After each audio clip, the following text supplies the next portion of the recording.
સાર્વજનિક ગ્રંથાલય પદ્ધતિ અને સેવાઓ public library services and system ઉપર ઓમકાર અન્વયે રાખવામાં આવેલ વ્યાખ્યાન પૈકી યુનિટ 9ની ચર્ચા કરીએ. યુનિટ 9માં આવે છે ગ્રંથાલય સંપત્તિમાં ભાગીદારી. ગ્રંથાલય સંપત્તિમાં ભાગીદારીની ચર્ચા કરતાં પહેલાં એના ઉદ્દેશોની ચર્ચા કરીએ તો ઉદ્દેશો છે માનવ સંસ્કૃતિના આવિર્ભાવ સાથે સહકારની ભાવનાનો જન્મ થયો છે. અન્યથા માનવી પથ્થર યુગથી કમ્પ્યુટર યુગ સુધીની મંજિલ કાપી શક્યો ન હોત. યુગ પરિવર્તન સાથે સહકારની ભાવના સતત વિકસતી રહી છે. આજે સહકાર સંપત્તિમાં ભાગીદારી કે સ્રોત સામગ્રીની હિસ્સેદારીના નામે ઓળખાય છે, જે ગ્રંથાલય ક્ષેત્રે ગ્રંથાલય સંપત્તિમાં ભાગીદારી કે ગ્રંથાલય સ્રોત સામગ્રીની હિસ્સેદારી સ્વરૂપે પ્રચલિત છે. પ્રસ્તુત એકમના અભ્યાસ પછી આ સાથે જણાવેલ કેટલીક બાબતોથી માહિતગાર બની શકાશે. 1. ગ્રંથાલય સંપત્તિની માહિતીની સાથે ગ્રંથાલય સંપત્તિમાં ભાગીદારીના ખ્યાલોની સમજ કેળવી શકશો. 2. તેની વિભાવના અને ઉદ્દેશો જાણી શકશો. ત્યારબાદ ગ્રંથાલય ગૂંથણી અને તેના સ્તર વિશેની જાણકારી મેળવી શકશો. અને 4થું છે ગ્રંથાલય સેવાના કયા કયા ક્ષેત્રોમાં ભાગીદારી કરી શકાય તેની માહિતી મેળવી શકશો. સાર્વજનિક ગ્રંથાલય અને મુક્ત વિશ્વવિદ્યાલય ગ્રંથાલય વચ્ચે ગ્રંથાલય સંપત્તિની ભાગીદારીની સંભાવનાઓ વિશેની માહિતી મેળવી શકશો. થોડીક પ્રાસ્તાવિક ચર્ચા કરીએ.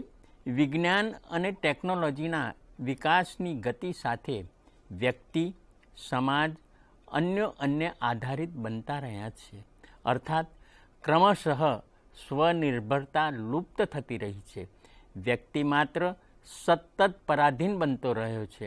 અન્યના સંબંધો પણ આધારિત બનતા રહ્યા છે. પરિણામતઃ સહકારની વિભાવના જન્મ પામી વિકસતી રહી છે. નિત નવીન આકાર ધારણ કરતી રહી છે. સમગ્ર માનવ જીવન પરસ્પર સાથ અને સહકાર સાથે જ વિસ્તર્યું છે. સહકાર આજે જીવનશૈલીની એક અનિવાર્ય શરત બની ચૂકી છે. વિના સહકાર નહીં ઉદ્ધાર એ લોકોક્તિ વાસ્તવિક બની છે. સહકારનો સામાન્ય અર્થ થાય છે સમાન ધ્યેયની પ્રાપ્તિ માટે સામૂહિક પ્રયત્ન. સહકારની સામાન્ય વિભાવના એ છે કે પરસ્પર સમજ કેળવી, એકબીજાની શક્તિ અને જરૂરિયાતને ઓળખવી અને વધુ સારા સમાન ધ્યેયો હાંસલ કરવા માટે ભેગા મળી કાર્ય કરવું. અર્વાચીન સમયમાં ગ્રંથાલય સહકારને વધુ વ્યાપક રીતે સ્રોત સામગ્રી કે હિસ્સેદારી કે ગ્રંથાલય સંપત્તિમાં ભાગીદારી તરીકે ઓળખવામાં આવે છે. ગ્રંથાલય એ સામાજિક સંસ્થા હોય. સમાજની ગતિવિધિઓથી તે અલિપ્ત રહી શકે નહીં તે સ્વાભાવિક છે. ગ્રંથાલય સહકાર વિભાવના અને વ્યાખ્યાની થોડીક વાત કરીએ તો આજના યુગમાં કોઈ પણ સંસ્થા તેની પોતાની તમામ પ્રવૃત્તિઓ માટે બધી જ અને સંપૂર્ણ સંપત્તિ ધરાવતી હોય તેવો ખ્યાલ માત્ર સ્વપ્નવત છે. ગ્રંથાલય માત્ર અનેક મર્યાદાઓ વચ્ચે ઉછરતા નાના બાળક જેવું છે. બંધનો વચ્ચે ઉછરતી સંસ્થા છે. ગ્રંથાલયની મર્યાદાઓ તે સમય, શક્તિ, સ્થાન અને નાણાંની છે, જેમાં નાણાકીય મર્યાદા એ મુખ્ય છે. વાસ્તવિકતા તે એ છે કે સમાજમાં, રાજ્યમાં કે રાષ્ટ્રમાં જ્યારે પણ નાણાકીય કાપની વાત આવે છે મિત્રો, ત્યારે સૌ પ્રથમ ગ્રંથાલયની નાણાકીય સુવિધા પર કાપ મૂકવામાં આવે છે. પણ જ્યારે નાણાકીય ફાળવણીની વાત કરવામાં આવે છે ત્યારે કેળવણીના અવિભાજ્ય અંગ ગણાતા ગ્રંથાલયોનો વારો છેલ્લો આવે છે. પરિણામે સાર્વજનિક ગ્રંથાલયો તેના નાણાકીય ટાંચા સાધનોને લઈ સતત ગૂંગળામણ અનુભવતા રહે છે. બીજી બાજુ સાર્વજનિક ગ્રંથાલય સમાજની વ્યક્તિ માત્ર સહિત વિશાળ વાચક વર્ગ ધરાવે છે. આ વાચકોની વિપુલ, વિભિન્ન અને વૈવિધ્યભરી માહિતી માંગને સંતોષવાનું મોટા સાર્વજનિક ગ્રંથાલયનું ગજુ ન હોઈ શકે. નાના ગ્રંથાલયોને તો વિચાર જ નહીં કરવાનો. પાશ્ચાત્ય ગ્રંથાલય શાસ્ત્રી વિકરીએ આપેલું સૂત્ર, કોઈ પણ ગ્રંથાલય ક્યારેક પણ પોતાનામાં સ્વનિર્ભર હોઈ શકે નહીં, તે સાર્વજનિક ગ્રંથાલયને સાંગોપાંગ લાગુ પડે છે. ભારતીય અમિતાભ ચેટર્જી જણાવે છે કે સહકાર એટલે સમાન ધ્યેયની પ્રાપ્તિ માટેનો સામૂહિક પ્રયત્ન. ગ્રંથાલય સહકાર એટલે સાથી ગ્રંથાલયો વચ્ચે સામૂહિક રીતે ગ્રંથાલય સેવા પૂરી પાડવા માટેની પરસ્પર કેળવાયેલી સમજ. આમ ગ્રંથાલય સહકાર કોઈ એક ગ્રંથાલયના સ્થાનિક વાચકને વિશ્વ વાચક બનાવવા ગ્રંથાલયની તમામ ક્રિયા પ્રક્રિયાઓ પર વિશેષ ભાર મૂકે છે. ગ્રંથાલય સંપત્તિમાં ભાગીદારીની વિભાવનાની થોડીક ચર્ચા કરીએ તો ગ્રંથાલય વિજ્ઞાન એ વિકસતું વિજ્ઞાન છે. માહિતી ટેકનોલોજીના વિકાસ સાથે ગ્રંથાલય વિધિવિદ્યાઓ અને ગ્રંથાલય સેવાઓમાં પણ નિત નવીન ઉમેરણ થતું રહે છે. પૂર્વ પ્રસ્થાપિત થયેલ ગ્રંથાલય સેવાઓ પણ પરિવર્તન પામી તેની વ્યાપકતા અને ગહનતામાં વધારો કરતી રહે છે. તો ક્યારેક નવીન ઓપ પામેલ ગ્રંથાલય સેવાઓ નવીન નામકરણ પામે છે. ગ્રંથાલય સહકાર પદ પણ નવીન નામકરણ પામ્યું છે. ગ્રંથાલય સહકાર પદ પણ નવીન નામકરણ ગ્રંથાલય સંપત્તિમાં ભાગીદારી લાઇબ્રેરી રિસોર્સ શેરિંગ પામેલ છે. ગ્રંથાલય સહકારમાં આપણે બહુ ચોક્કસ રીતે સ્પષ્ટ કરી શકતા નથી કે કયા વિશિષ્ટ વિસ્તારોમાં ગ્રંથાલય સહકાર કેળવી શકાય કે આવશ્યક છે.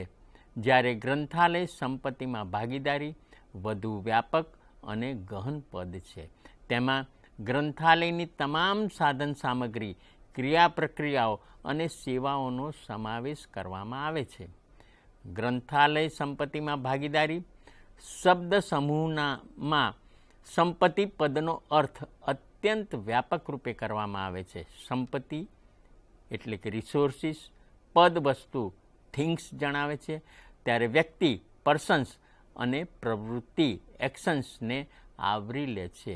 જ્યારે ભાગીદારીનો સૂચિતાર્થ એ છે કે બીજાને લાભાર્થે વહેંચણી કરવી, ફરજ અને અધિકારની રૂએ પોતાનામાંથી ભાગ આપવો કે ફાળો આપવો.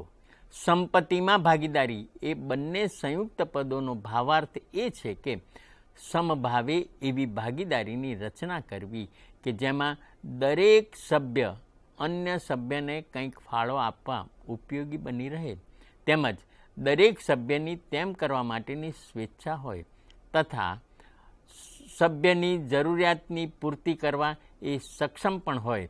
ગ્રંથાલય સંપત્તિમાં ભાગીદારીનો અર્થ એ પણ છે કે કોઈ એક ચોક્કસ વિસ્તારમાં સ્થિત કે કોઈ વિશિષ્ટ વિષય ક્ષેત્રે સમાનતા ધરાવતા કે કોઈ વિશિષ્ટ લાક્ષણિકતા ધરાવતા ગ્રંથાલયો સ્વેચ્છાએ ભેગા મળી પોતાની સંપત્તિ અને સેવાઓને પરસ્પર સાંકળી લઈ અન્યની વિધિવિદ્યાઓ અને ગ્રંથાલય સેવાઓમાં એ રીતે સહાયક બને કે જેથી પૂર્ણ ગ્રંથાલય સેવાઓને સામૂહિક રીતે આકાર આપી શકાય.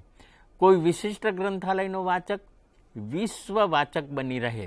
ગ્રંથાલય સહકાર કે સંપત્તિમાં ભાગીદારીની વિભાવના પ્રારંભિક તબક્કામાં કોઈ એક જ પ્રકારના ગ્રંથાલયો વચ્ચે તેની શક્યતાઓની વિચારણા કરવામાં આવી હતી. આજે એવું નથી. ગ્રંથાલયોના પ્રકારની મર્યાદા વિહીન ગ્રંથાલય સંપત્તિમાં ભાગીદારીના ખ્યાલો વાસ્તવિક સ્વરૂપ ધારણ કરતા જાય છે. પ્રકાશન અને માહિતીનો વિરાટ બનતા જતા ખડકલા, ભાષા અને વિષય વૈવિધ્ય, પ્રકાશનની વધતી જતી કિંમત, પ્રસ્તુતિકરણ ખર્ચ, નાણાકીય મર્યાદાઓ, માહિતી પ્રદૂષણ તેમજ આધુનિક સેવાઓનું વધતું જતું મૂલ્ય વગેરેને કારણે પણ ગ્રંથાલય સંપત્તિમાં ભાગીદારી અનિવાર્ય બનતી રહી છે. અસરકારક અને સર્વાંગ સંપૂર્ણ ગ્રંથાલય સેવાની વિભાવનાને આકાર આપવા તે એક મહત્વનું ઉપકરણ પણ છે. હવે કેટલાક ઉદ્દેશો જોઈએ. ગ્રંથાલય સંપત્તિમાં ભાગીદારીનો પાયાનો ઉદ્દેશ એ છે કે ગ્રંથાલય ગૂંથણીમાં સમાવિષ્ટ કે ભાગીદારીમાં સંકળાયેલ નાનામાં નાનું ગ્રંથાલય પણ સર્વ માહિતી સંપન્ન, સર્વ ગ્રંથાલય સેવા સંપન્ન અને સક્ષમ બની રહે. સાથે જ વૈયક્તિક ગ્રંથાલય કોઈ એક વિષય કે પેટા વિષય ક્ષેત્રમાં અન્ય ગ્રંથાલયોને ઉપયોગી બનવા સમર્થ બની રહે. અત્રે એ પણ યાદ રાખવું ઘટે કે ગ્રંથાલય સંપત્તિમાં ભાગીદારીનો ઉદ્દેશ એકમાર્ગી નથી, ન હોઈ શકે, પરંતુ બહુમાર્ગી છે. કોઈ એક ગ્રંથાલયના ઉપયોગકર્તાને તમામ ગ્રંથાલયોના ઉપયોગકર્તા બનાવવા, તમામ ગ્રંથાલય સેવા છેવાડાના ગ્રંથાલય સુધી વિસ્તારવી અને ગ્રંથાલય ક્ષેત્રે સૌનો સહકાર સાથ સૌના વિકાસની ભાવના રચવી એ ગ્રંથાલય સંપત્તિમાં ભાગીદારીનો આદર્શ છે. કેટલાક અન્ય ઉદ્દેશો પણ જોઈએ તો એ આ મુજબ છે. એક, સામૂહિક રીતે આવશ્યક એવું તમામ સાહિત્ય વસાવવું, સંપૂર્ણ ખર્ચમાં ઘટાડો કરવો, અવાંછનીય માહિતી સ્ત્રોતોનું પુનરાવર્તન ટાળવું, માહિતી સ્ત્રોતના જાળવણી ખર્ચમાં ઘટાડો કરવો અને ઉપભોક્તાઓની બૃહદ શ્રેણી માટે માહિતી સ્ત્રોતોના સંપર્કની વ્યવસ્થા કરવી. સંગ્રહ વિકાસમાં કોઈ એક વિષયને પ્રાધાન્ય આપી સંગ્રહ વિકાસ કરવો અને એ રીતે તમામ વિષયોમાં સંગ્રહ વિકાસ કરવો જોઈએ. અન્ય ગ્રંથાલય સાથે સહકારની ભાવના કેળવી તથા પરસ્પર મદદરૂપ થવા પ્રયત્નશીલ બનવું. વ્યાખ્યા જોઈએ તો encyclopedia of library and information science, Allen Kent અને બીજાઓ દ્વારા સંપાદિત આ એન્સાઇક્લોપીડિયામાં ગ્રંથાલય સંપત્તિમાં ભાગીદારીની વ્યાખ્યા આ મુજબ આપવામાં આવી છે. ગ્રંથાલય સંપત્તિમાં ભાગીદારી એટલે કામ કરવાની એવી પદ્ધતિ જે થકી અનેક ગ્રંથાલયો સમાન કાર્યમાં વધારે સકારાત્મક રૂપમાં ભાગીદારી કરી શકે. સંપત્તિમાં ભાગીદારીની પરસ્પરની આવશ્યકતા હોય છે.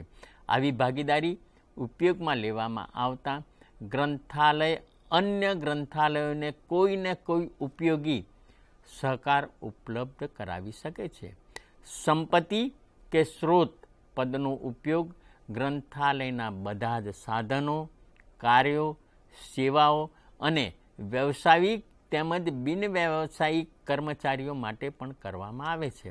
આમ સંપત્તિ કે સ્ત્રોતમાં વસ્તુ, વ્યક્તિ અને કાર્યનો સમાસ થાય છે, જે જરૂરિયાત સમયે મદદ નિમિત્તે અન્ય દ્વારા માગવામાં આવે છે અને અન્યને પૂરી પાડવામાં આવે છે. આમ ગ્રંથાલય સંપત્તિમાં ભાગીદારી સહ ઉપયોગિતાની ભાવના પર રહેલી છે, જેનો ભાવાર્થ છે પોતાની સંપત્તિને બીજાના લાભાર્થે ઉપલબ્ધ કરાવવી કે પરસ્પર લાભ માટેની ભાગીદારી. ગ્રંથાલય સહકાર કરતાં ગ્રંથાલય સંપત્તિમાં ભાગીદારીનો વ્યાપ અત્યંત વિસ્તૃત છે.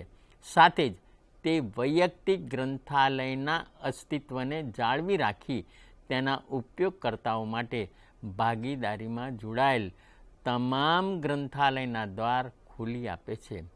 ગ્રંથાલય સંપત્તિની ભાગીદારીના સ્તર ગ્રંથાલય સંપત્તિની ભાગીદારીની સફળતા માટે સ્તર અને કક્ષાને લક્ષમાં રાખવાનું પણ આવશ્યક છે.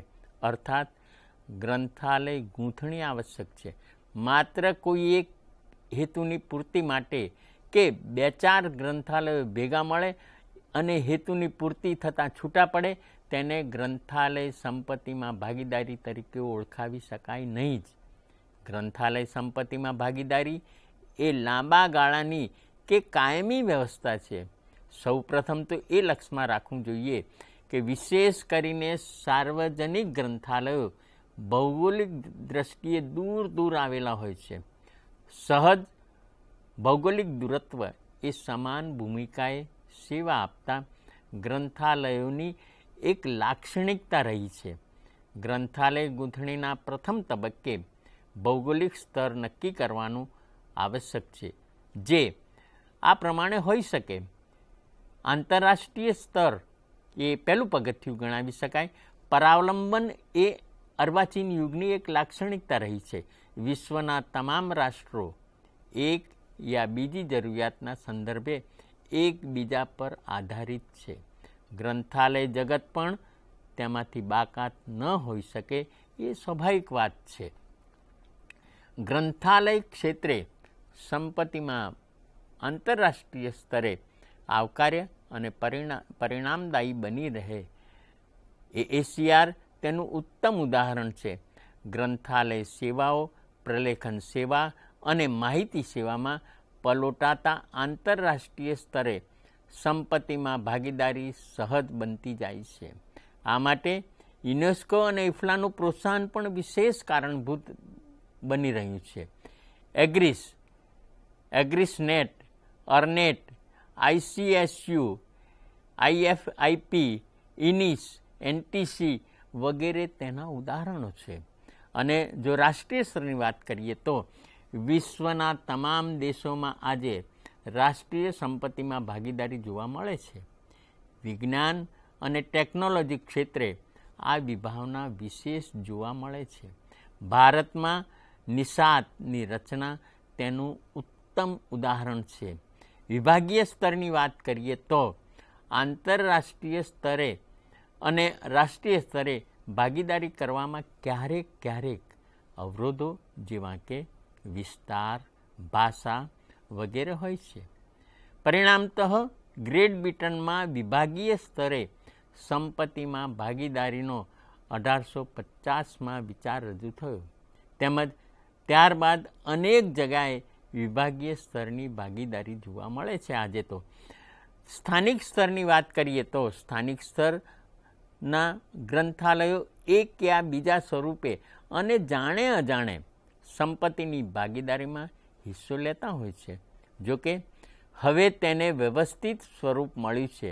ડેલનેટ, કેલિબનેટ, એડીનેટ વગેરે તેના ઉદાહરણો ગણાવી શકાય.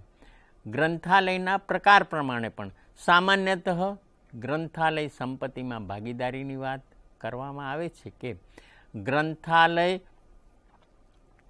ગૂંથણી સંદર્ભે ચર્ચા કરવામાં આવે છે ત્યારે કોઈ એક જ પ્રકારના ગ્રંથાલયોને કેન્દ્રમાં રાખવામાં આવે છે. જેમ કે માત્ર ને માત્ર વિશ્વવિદ્યાલયના ગ્રંથાલયો કે માત્ર વિશિષ્ટ ગ્રંથાલયો કે માત્ર સાર્વજનિક ગ્રંથાલયો. આજે ગ્રંથાલય અને માહિતી સેવા ક્ષેત્રે તથા સંગ્રહ વિકાસની દ્રષ્ટિએ આ ગ્રંથાલયો એકબીજાના ક્ષેત્રમાં પ્રવેશતા જોવા મળે છે. અલબત્ત કેટલીક સેવાઓ સામાન્ય પણ હોય છે. આ સંજોગોમાં ઉદાહરણ સ્વરૂપ સાર્વજનિક ગ્રંથાલયો અને શૈક્ષણિક ગ્રંથાલયો વચ્ચે પણ ગ્રંથાલય સંપત્તિમાં ભાગીદારીની આવશ્યકતા ઊભી થઈ છે, બની છે, આવકારે પણ બની છે. Doctor Baba Saheb Ambedkar open university ગ્રંથાલય સાર્વજનિક ગ્રંથાલયો સાથે સંપત્તિમાં ભાગીદારી કરવા પહેલ કરવાનું વિચારી રહ્યું છે. ખૂબ આનંદની અને આવકાર્ય વાત છે. ગ્રંથાલય સંપત્તિમાં ભાગીદારીમાં સંમતિ માટે કરાર. આજે કેટલાક ગ્રંથાલયો ગ્રંથાલય સંપત્તિની ભાગીદારીમાં હિસ્સો લઈ રહ્યા છે, પણ વાસ્તવમાં તે અંગત સંબંધો પર જ આધારિત છે. તેના માટે કોઈ નીતિ નિયમ કે નિયમાવલી જોવા મળતા નથી. કેટલાક ગ્રંથાલયો પરસ્પર લવાજમ કે ફી લઈ સંસ્થાગત સભ્યપદ આપે છે, પરંતુ તે માત્ર આંતર ગ્રંથાલય લેવડ દેવડ સેવા પૂરતું જ છે. જ્યાં પણ કોઈ નીતિ નિયમ તો નથી જ. ગ્રંથાલય સંપત્તિમાં ભાગીદારીને સફળ અને પરિણામદાયી બનાવવા માટે ગ્રંથાલયો વચ્ચે સંમતિ કરાર હોવો આવશ્યક છે. સંમતિ કરારમાં આ સાથે જણાવેલ કેટલાક મુદ્દાઓનો સમાવેશ કરવાનો પણ આવશ્યક છે. વળી કરાર લેખિત સ્વરૂપમાં હોય તે પણ અત્યંત આવશ્યક છે. સહઉપયોગિતા માટેના સંગ્રહનો પ્રકાર જોઈએ તો વૈયક્તિક અને સામૂહિક રીતે કરાર અનુસાર સંગ્રહ વિકાસ કરવો, આંતર ગ્રંથાલય લેવડ દેવડ માટેની નિયમાવલીનું ઘડતર કરવું, સહકારી વર્ગીકરણ અને સૂચિકરણ એ પણ એક પાસું છે. સંઘ સૂચિ, ગ્રંથાલય સેવાના માનકો તૈયાર કરવા. ગ્રંથાલય સંપત્તિમાં ભાગીદારીના ક્ષેત્રોનો વિચાર કરીએ તો ગ્રંથાલય સંપત્તિમાં ભાગીદારીનો એક મહત્વનો હેતુ રાષ્ટ્રના તમામ ગ્રંથાલયોની સંપત્તિમાં વૃદ્ધિ કરવાનો તથા વૈવિધ્યતા સાથે જ્ઞાન ક્ષેત્રની તમામ વિદ્યા શાખાઓને સંપૂર્ણ બનાવી સમાજની વૈવિધ્યભરી માહિતી માગને સુચારુ રૂપે સંતોષવાનો છે. અલબત્ત સંપત્તિમાં ભાગીદારીની વિભાવના સાથે સ્વસંપત્તિનું માલિકીપણું અને મહત્વને વિશેષ સ્થાન નથી. એટલે કે આ મારું એવું સ્થાન નથી. ગ્રંથાલય સંપત્તિમાં ભાગીદારીની વિભાવના એ સંકળાયેલ તમામ ગ્રંથાલયો સામૂહિક રૂપે એક બને છે. તેમાં જોડાયેલ ગ્રંથાલય એક આગવું સ્વતંત્ર એકમ હોવાની સાથે વિભાજિત એકમનું એક અંગ પણ હોય છે. આ વિભાવનામાં એકલ ગ્રંથાલયનો વિકાસ દ્વિમુખી બની રહે છે. ગ્રંથાલય સંપત્તિના ભાગીદારીના મહત્વના ક્ષેત્રો આ મુજબ હોઈ શકે. 1. ગ્રંથ પ્રાપ્તિ. 2.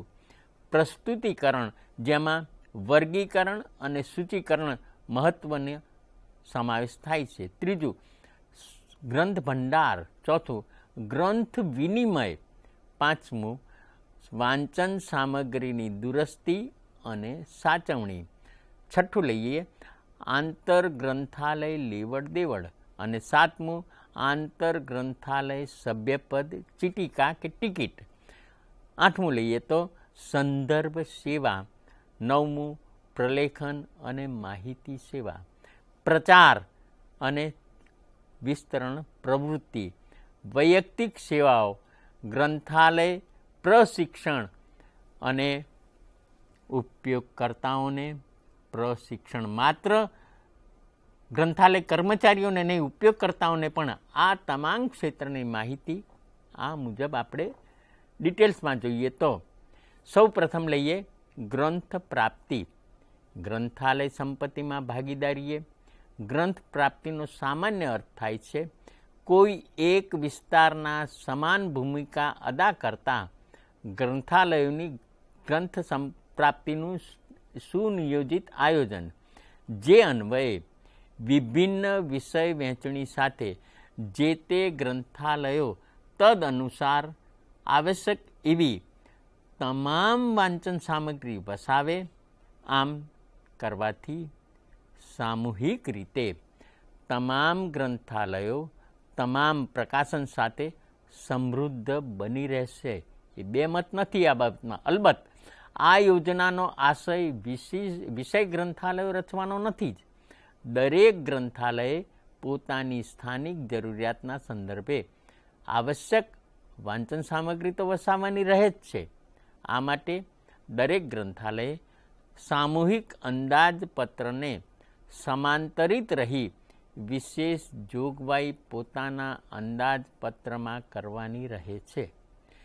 આ માટેના ઉદાહરણો તે ફાર્મિંગટન પ્લાન, અમેરિકામાં આવેલ program of the German research association, public library law 480 વગેરે છે. ભારતમાં ઇસ્ડોક અને નિષાદના પ્રયત્ને કેટલીક યોજનાઓનું અમલીકરણ પણ થયું છે, જ્યારે સાર્વજનિક ગ્રંથાલય ક્ષેત્રે આવી કોઈ યોજના અમલમાં આવી નથી. પ્રસ્તુતિકરણની વાત કરીએ તો સામાન્ય સાર્વજનિક ગ્રંથાલયોમાં એક સર્વે અનુસાર 70થી 80% વાંચન સામગ્રી સમાન જ હોય છે. શૈક્ષણિક અને વિશિષ્ટ ગ્રંથાલયોમાં વાંચન સામગ્રીનું સમાનતાનું પ્રમાણ લગભગ 50% જેટલું હોય છે. આ તમામ વાંચન સામગ્રીનું અલગ અલગ જગાએ પ્રસ્તુતિકરણ એટલે કે વર્ગીકરણ અને સૂચીકરણનું કાર્ય માટે સામૂહિક રીતે વિચારતા સમય અને શક્તિનો માત્ર વ્યય થાય છે. તમામ વાંચન સામગ્રીનું વર્ગીકરણ અને સૂચીકરણ એક જ જગ્યાએ કરવામાં આવે તો સમય અને શક્તિનો સારો એવો બચાવ થાય જ છે. સાથે તેમાં એકરૂપતા અને એક સૂત્રતા પણ મેળવી શકાય છે.